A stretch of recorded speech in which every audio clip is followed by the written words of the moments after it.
welcome back to this channel. In this video I'll be showing you guys how you can basically find pictures on Pinterest and set it as your wallpaper.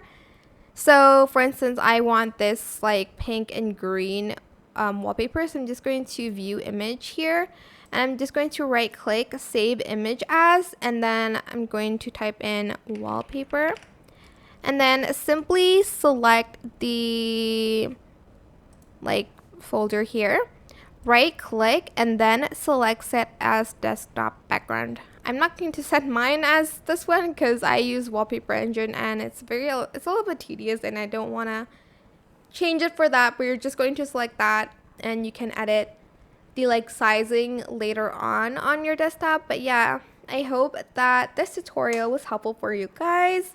Don't forget to like, comment, share. Also subscribe to this channel if you haven't done that already.